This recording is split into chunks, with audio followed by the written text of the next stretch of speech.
Goes out. What?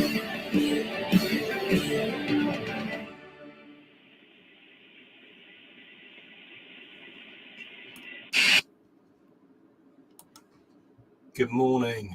This is the chapter 1 of Eric Goodman's new book, Requiem for the Illusioned. That just then was the trailer for the rock opera, The Spectacle. And I'm now just going to read this first chapter, which Eric invites people to share, send to friends, etc. And I thought doing a video so people can listen to it as they're through their earbuds or whatever, or in the car. So I'll just scroll down.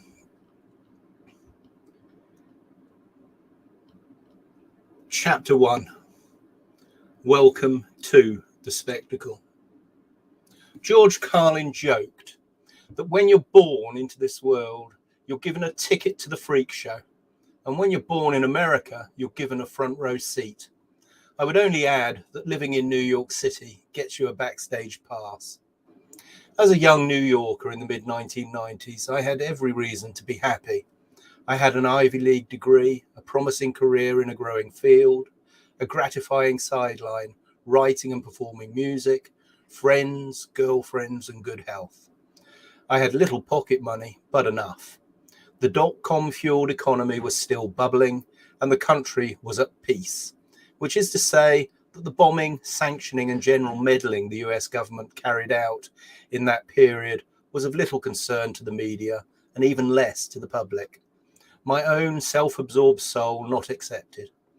I was upwardly mobile, creatively stimulated, socially adapted, and financially stable. The country's most pressing concerns, as the media told it anyway, were a presidential sex scandal and an ex-football player's murder trial. Let the good times roll. Somehow, this happy-go-lucky existence didn't seem quite real, let alone fulfilling. Amidst the general revelry of post-college life, I find myself weighed down by a growing skepticism, a vague apprehension.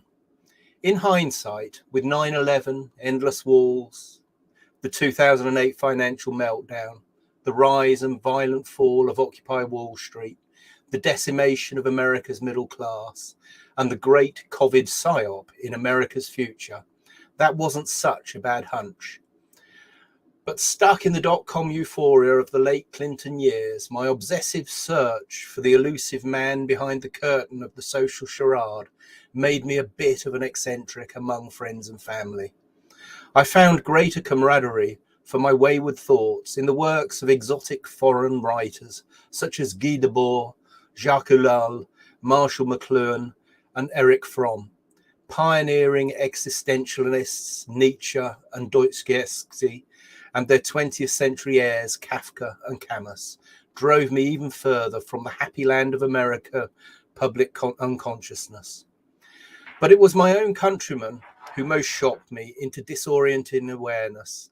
The America of Martin Luther King Jr., James Baldwin, Howard Zinn, Daniel Boorstin, Noam Chomsky before his descent into establishment authoritarianism, and the towering Lewis Mumford was light years from the branded America, seared into the nation's psyche by Madison Avenue.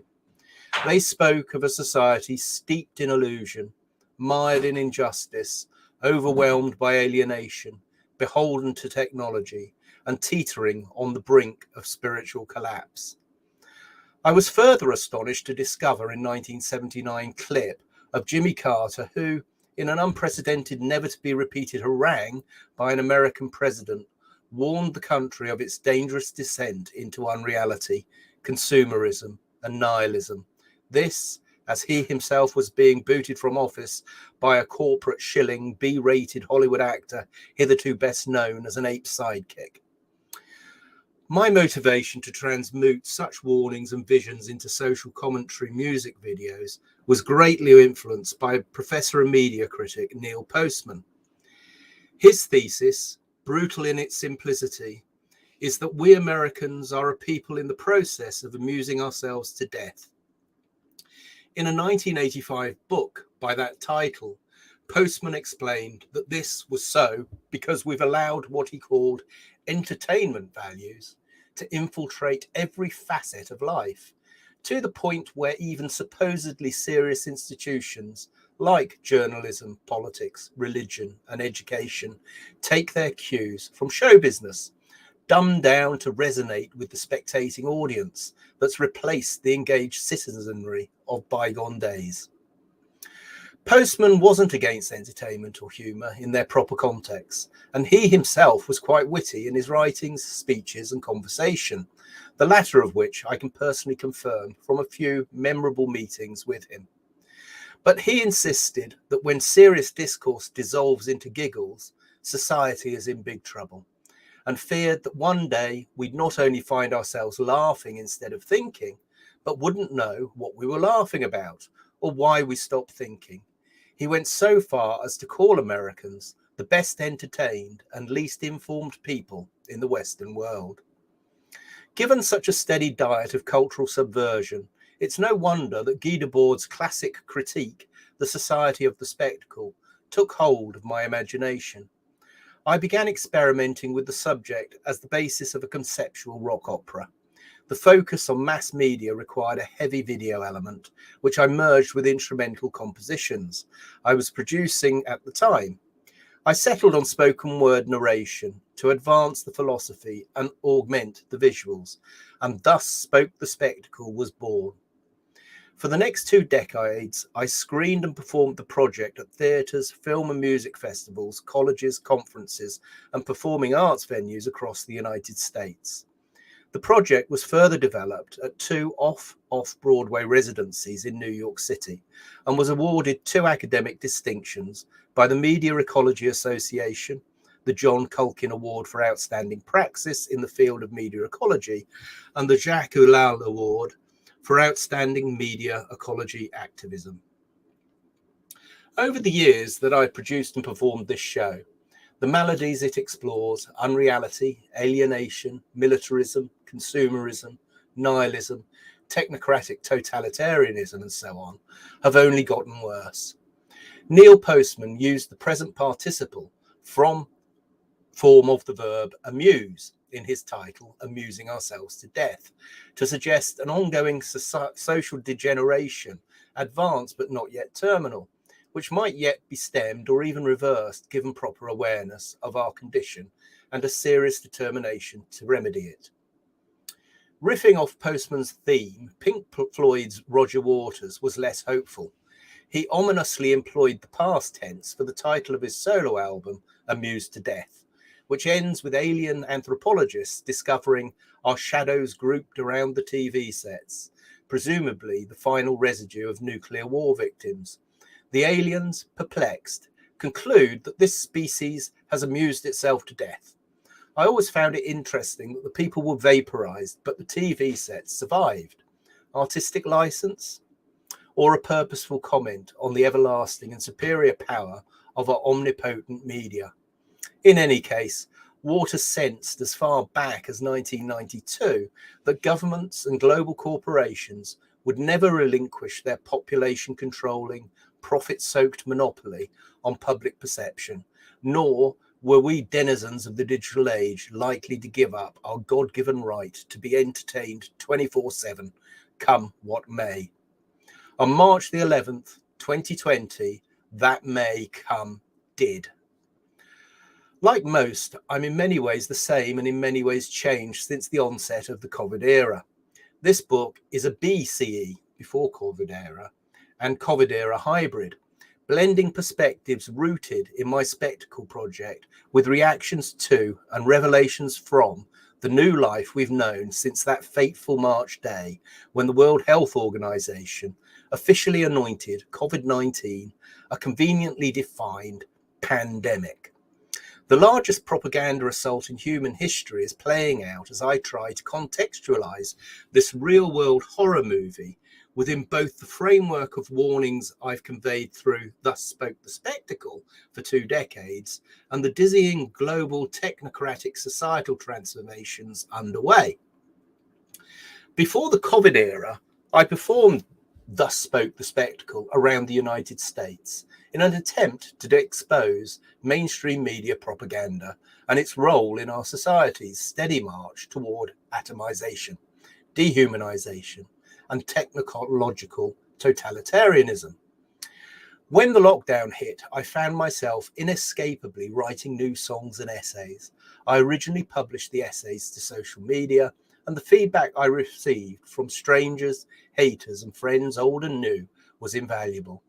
These essays, slightly modified, are included in this collection, along with my COVID fable, Wait, What? And lyrics to the songs of my upcoming EP, Tales of Dark Winter. The COVID PSYOP is a gateway to a much larger agenda. And indeed, my 20 years of ranting about media and technology via Thus Spoke the Spectacle have always pointed in the direction of the transhumanist project we now find ourselves confronting head on.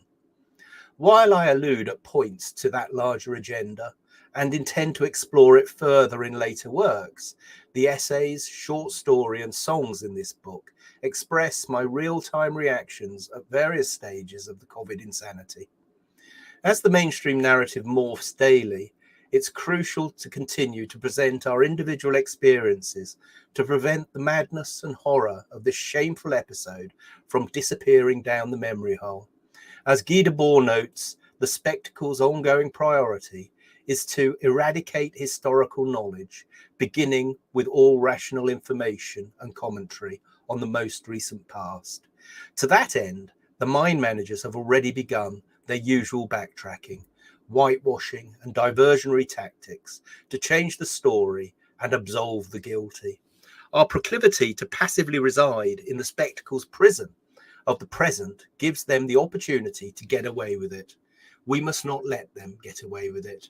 As sure as we're still subjected to shoe mandates, random pat-downs, and body scans at airports 20 years after the so-called temporary emergency measures enacted in the wake of 9/11, the tyrannies to come will build upon the legal, social, and psychological frameworks instituted under the cover of protection from COVID.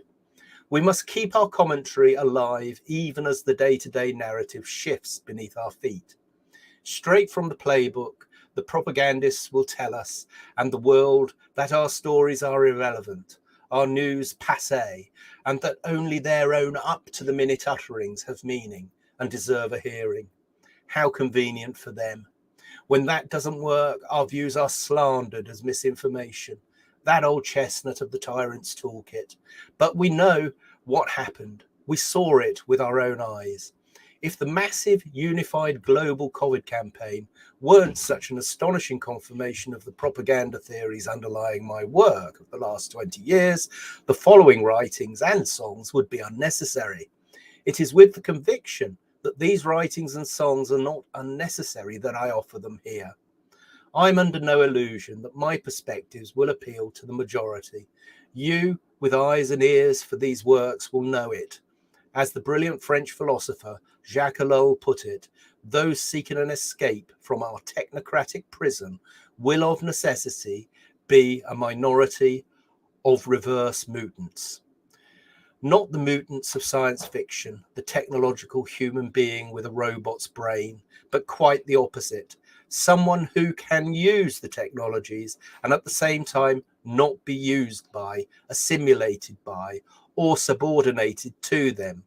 This implies a development of the intellect and a development of consciousness, which can come about only for individuals, but is the only development possible. Borrowing from Nietzsche, I think of such mutants as fragments of the future, people who against great odds and with no guarantees bring an unmediated, unbroken spirit to bear on the creation of a better world. We mutants don't enter into our covenant with reality lightly, as facing reality in a world merrily drowning in delusion and distraction is difficult and dangerous.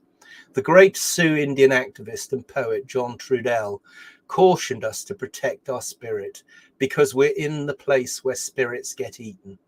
Nietzsche warned that when you look into the abyss looks back into you.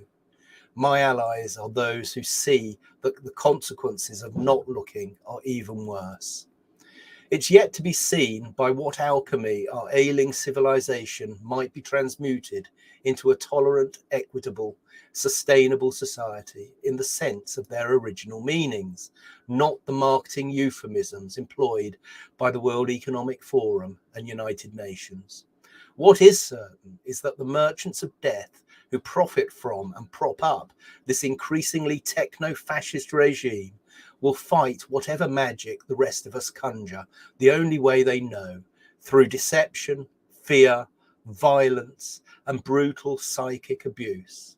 It also appears that a sizable number of people, the illusioned, continue to take the oppressor's side. Such is the power of the propaganda we mutants seek to understand, resist, and ultimately diffuse. A requiem is a dirge for the dead, and I use that word in my title metaphorically. My call for a requiem for the illusioned is a call for the death of a toxic mentality that's brought us to a very dangerous precipice, a call for awakening, a call for collective awareness, a call for the end of bitter manufactured divisions, and a reinstitution of genuine human relationships in the face of a rapidly encroaching technological tyranny.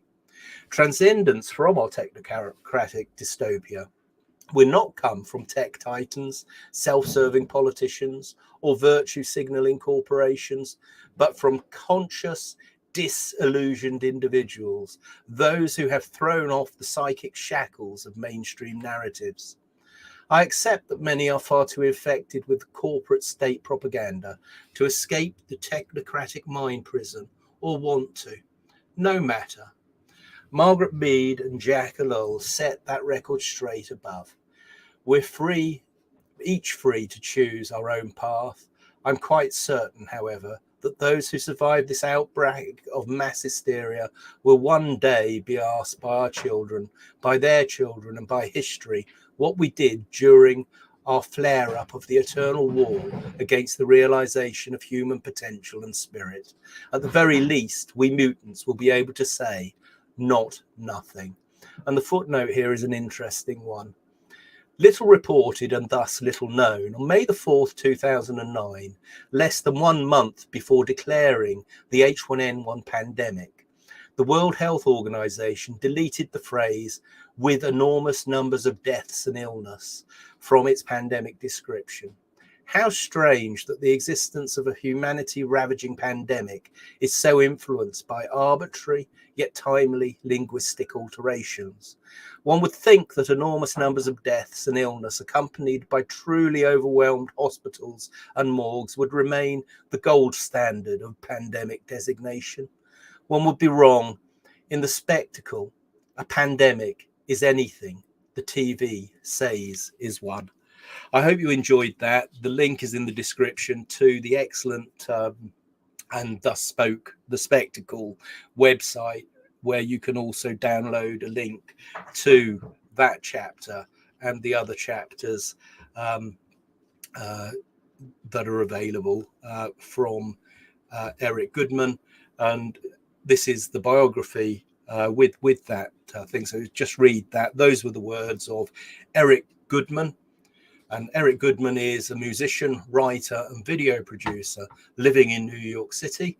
He studied digital music, music composition, economics and philosophy at Cornell University, as well as video production and film scoring at the New York City Center for the Media Arts.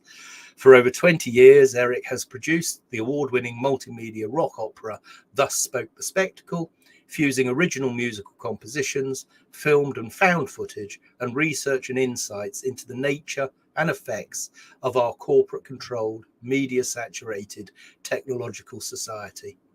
Eric has performed the show at theatres, colleges, conferences, film and music festivals, and performing arts venues throughout the United States. He is the recipient of the Media Ecology Association's John Culkin Award for Outstanding Praxis in the field of media ecology and Jacques Ellul Award for Outstanding Media Ecology Activism. So that's all that information there. Go to it. That's I found that very inspiring, so I thought I'd just do a reading of it. Thanks for watching if you have been, and good day from a very pleasant south of Sweden in Hallandsåsen.